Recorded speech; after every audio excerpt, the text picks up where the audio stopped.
നമസ്കാരം. ഇന്ന് യൂട്യൂബിൽ നിന്ന് നല്ല രീതിയിൽ സന്തോഷം തരുന്ന ഒരു വീഡിയോ കാണാനിടയായി. ആ വീഡിയോ കണ്ടപ്പോൾ ഒരുപാട് ഇൻസ്പിറേഷനും പോസിറ്റീവ് എനർജിയും ഈ മനസ്സ് നിറയുക എന്നൊക്കെ പറയത്തില്ലേ, അത്തരം ഒരു ഫീലിംഗ് ആണ് എനിക്കുണ്ടായത്. അപ്പോൾ ആ വീഡിയോ ആരുടേതാണ് എന്ന് പറയുന്നതിന് മുമ്പ് കുറച്ച് കാര്യം കൂടി പറയാൻ ഞാൻ ആഗ്രഹിക്കുകയാണ്. നമ്മുടെ നാട്ടിൽ ഒരുപാട് ഇൻഫ്ലുവൻസേഴ്സ് ഉണ്ട്. ഇൻഫ്ലുവൻസേഴ്സ് എന്ന് പറയുമ്പോൾ ആ ഒരു പദത്തിന് ഒത്തിരി റെസ്പോൺസിബിലിറ്റി ഉണ്ട്. പലപ്പോഴും ഈ റെസ്പോൺസിബിലിറ്റി ഒന്നും മനസ്സിൽ വെക്കാതെയാണ് ഈ ഇൻഫ്ലുവൻസേഴ്സ് ഒക്കെ തന്നെ പ്രവർത്തിച്ചുകൊണ്ടിരിക്കുന്നത്. ഒത്തിരി യൂട്യൂബ് ചാനലുണ്ട് മലയാളികളുടെ സ്വന്തമായിട്ട്. എനിക്ക് തോന്നുന്നു യൂട്യൂബിന്റെ ചരിത്രത്തിൽ ഏറ്റവും കൂടുതൽ ഇൻഫ്ലുവൻസേഴ്സ് ഉള്ളത് കേരളത്തിലാണ് എന്ന് പറയാൻ സാധിക്കും. അത്രയധികം ഇൻഫ്ലുവൻസേഴ്സ് ആണ്. ഇവരെ തട്ടിയിട്ട് നടക്കാൻ പറ്റാത്ത അവസ്ഥയാണ്. പക്ഷെ പലപ്പോഴും അൺഫോർച്ചുനേറ്റ്ലി ഈ ഇൻഫ്ലുവൻസേഴ്സ് ഒക്കെ തന്നെ നെഗറ്റീവായിട്ടുള്ള ഇൻഫ്ലുവൻസിങ് ആണ് നമ്മുടെ സൊസൈറ്റിയിൽ ക്രിയേറ്റ് ചെയ്തുകൊണ്ടിരിക്കുന്നത്. കുറച്ച് പൈസയും സബ്സ്ക്രൈബേഴ്സും ഒക്കെ ആകുമ്പോഴേക്കും അല്ലെങ്കിൽ ഫെയിം ആകുമ്പോഴേക്കും ഇവരൊക്കെ തന്നെ സിൻസിയർ ആയിട്ടല്ല പ്രവർത്തിക്കുന്നത്. സബ്സ്ക്രൈബേഴ്സിന്റെ നന്മയ്ക്ക് വേണ്ടിയിട്ടല്ല പലപ്പോഴും അവർ പ്രവർത്തിച്ചുകൊണ്ടിരിക്കുന്നത്. കാശിന് വേണ്ടിയിട്ട് ഡിസ്ഹോണസ്റ്റ് ആയിട്ടുള്ള എന്ത് കാര്യം ചെയ്യാനും അവർ തയ്യാറാണ്. ഒരു ഉദാഹരണം പറയാം. നമ്മുടെ നാട്ടിലെ ഒരു ബ്യൂട്ടി വ്ളോഗർ, അവര് ഒരു മാസം തന്നെ 10-100 പ്രൊഡക്റ്റിന്റെ റിവ്യൂ ആയിരിക്കും ചെയ്യുന്നത്. ഈ പ്രൊഡക്റ്റ് ഒക്കെ അവർ വാങ്ങിച്ച് ഉപയോഗിച്ചിട്ടുണ്ടോ എന്ന് ചോദിച്ചു കഴിഞ്ഞാൽ ഉപയോഗിച്ചിട്ടില്ല. വെറുതെ പൈസയ്ക്ക് വേണ്ടി ഈ പ്രൊഡക്റ്റ് കൊള്ളാം, നിങ്ങൾ വാങ്ങിച്ച് ഉപയോഗിച്ച് നോക്ക്, വേണമെങ്കിൽ എന്നൊരു ക്ലോസ് അവരവിടെ ഇടും. കാരണം എന്തെങ്കിലും ഒരു പ്രശ്നം പറ്റിക്കഴിഞ്ഞാൽ അവർ പറയും, നിങ്ങൾക്ക് വേണമെങ്കിൽ ഉപയോഗിക്കാനല്ലേ ഞാൻ പറഞ്ഞത്, അല്ല നിങ്ങളോട് അടിച്ചേൽപ്പിച്ചിട്ടൊന്നും ഇല്ലല്ലോ എന്നവർ പറയും. എന്നിട്ട് അവർ കൈയൊടിയും. മോസ്റ്റ് ഓഫ് ദ ടൈം ഇതാണ് സിറ്റുവേഷൻ. ഇനി ഒരു ഫുഡ് ബ്ലോഗറിന്റെ കാര്യം എടുത്ത് നോക്കിക്കഴിഞ്ഞാൽ ഒരുപാട് ഫുഡ് ബ്ലോഗേഴ്സ് ഇപ്പം പല കഫേകളും റെസ്റ്റോറൻറ്റും ഒക്കെ തന്നെ ഇൻട്രൊഡ്യൂസ് ചെയ്യാറുണ്ട്. അവിടെ പോയിരുന്ന് ഫുഡ് ടേസ്റ്റ് ചെയ്തിട്ട് അടിപൊളി ഫുഡാണ്.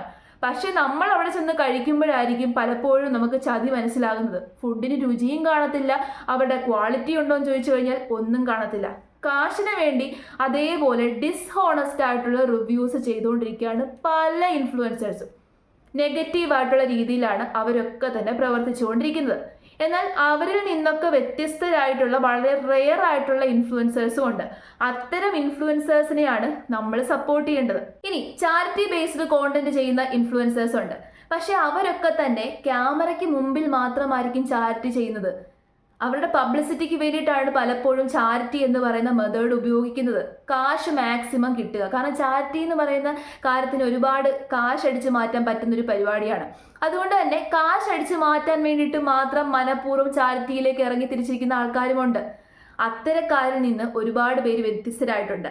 അങ്ങനെ ഒരു വ്യത്യസ്തരായിട്ടുള്ള ഒരു യൂട്യൂബർ, ഒരു ഇൻഫ്ലുവൻസർ ഉണ്ട്.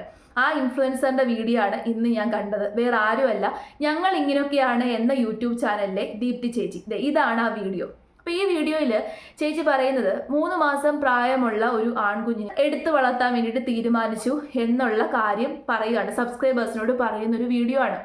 ഒത്തിരി സന്തോഷം തോന്നി. ദീപ്തി ചേച്ചിയുടെ പല വീഡിയോസും കണ്ടു കഴിഞ്ഞാൽ നമുക്ക് മനസ്സിലാവും നല്ല രീതിയിൽ പോസിറ്റീവ് എനർജി തരുന്ന ഒരു വീഡിയോ ആണ്. ആർക്കും ഒരുപാട് ആൾക്കാർക്ക് സഹായം ചെയ്യാറുണ്ട്. ഇപ്പോൾ കാട്ടിലൊക്കെ പോയിട്ട് അവിടെയുള്ള ആൾക്കാർക്ക് സഹായം എത്തിച്ചു കൊടുക്കുക, അവർക്ക് ഫുഡ് വാങ്ങിച്ചു കൊടുക്കുക. അതൊന്നും നമ്മളോട് പൈസ ഇട്ടുതാ എന്ന് പറഞ്ഞിട്ടല്ല. ചേച്ചിയുടെ വരുമാനത്തിൽ നിന്ന്, യൂട്യൂബ് വരുമാനത്തിൽ നിന്ന് ഒരു തുക മാറ്റി വെച്ചിട്ടാണ് പുള്ളിക്കാരി ഇവർക്ക് വേണ്ടിയുള്ള സഹായങ്ങളും കാര്യങ്ങളും ഒക്കെ ചെയ്യുന്നത്. അപ്പോൾ ഈ ഒരു കുഞ്ഞിനെ എടുത്തു വളർത്തുക, ഒരു കുഞ്ഞിന് ജീവിതം നൽകുക എന്ന് പറയുന്നത് എല്ലാ ആൾക്കാർക്കും പറ്റുന്നൊരു കാര്യമല്ല. അത്രയും നന്മയുള്ള മനസ്സുണ്ടെങ്കിൽ മാത്രമേ അങ്ങനെ ഒരു റെസ്പോൺസിബിലിറ്റി ഏറ്റെടുക്കാൻ വേണ്ടി പറ്റത്തുള്ളൂ. ക്യാമറയ്ക്ക് മുമ്പിൽ വന്ന് വ്യൂസിന് വേണ്ടിയിട്ട് പറഞ്ഞൊരു കാര്യമായിട്ട് എനിക്ക് തോന്നിയേയില്ല. കാരണം അതൊരു റെസ്പോൺസിബിലിറ്റിയാണ്. 3 മാസം പ്രായമുള്ളൊരു കൈക്കുഞ്ഞിനെ ഏറ്റെടുക്കുക, അച്ഛനും അമ്മയായിട്ട് എടുത്ത് വളർത്തുക എന്ന് പറഞ്ഞു കഴിഞ്ഞാൽ അത്രയും മഹത്തരമായിട്ടുള്ളൊരു കാര്യമാണ്. ഇങ്ങനെ വേണം ഇൻഫ്ലുവൻസേഴ്സ് ആയിക്കഴിഞ്ഞാൽ. ഇത്തരത്തിലുള്ള പോസിറ്റീവായിട്ടുള്ള ഇൻഫ്ലുവൻസ് സമൂഹത്തിൽ സൃഷ്ടിക്കുന്ന ഇൻഫ്ലുവൻസേഴ്സിനെ വേണം നമ്മൾ സപ്പോർട്ട് ചെയ്യാൻ. അത് സമൂഹത്തിൽ നന്മ പകർന്നു നൽകുന്ന, കാണുമ്പോൾ ഇത് കൊള്ളാലോ, പോസിറ്റീവ് എനർജി ആണല്ലോ തരുന്നത്, ഇങ്ങനെ തോന്നിക്കുന്ന വ്ളോഗുകൾ ചെയ്യുന്ന ഒരുപാട് ഇൻഫ്ലുവൻസേഴ്സ് ഉണ്ട്. അവരെ വേണം നമ്മൾ സപ്പോർട്ട് ചെയ്യാൻ. അവരുടെ വീഡിയോസിന് വേണം ലൈക്കും ഷെയറും കമൻറ്റും ഒക്കെ തന്നെ കൊടുക്കാൻ. അല്ലാതെ ഡിസ്ഹോണസ്റ്റ് ആയിട്ട് യാതൊരു രീതിയിലുള്ള സിൻസിയോറിറ്റിയും ഇല്ലാതെ പ്രവർത്തിക്കുന്ന യൂട്യൂബേഴ്സിനെ നമ്മൾ തള്ളിക്കളയണം. അവരെ ഒരു രീതിയിലും സപ്പോർട്ട് ചെയ്യാൻ വേണ്ടിയിട്ട് പാടില്ല. അങ്ങനെ ഒരുപാടെണ്ണം ഉണ്ട്. കൗണ്ട്ലെസ് ആണ് അത്തരത്തിലുള്ള ഇൻഫ്ലുവൻസേഴ്സ്. അവരിൽ നിന്നൊക്കെ ദീപ്തി ചേച്ചിയെ പോലെയുള്ളവർ ഭയങ്കര വ്യത്യസ്തരാണ്.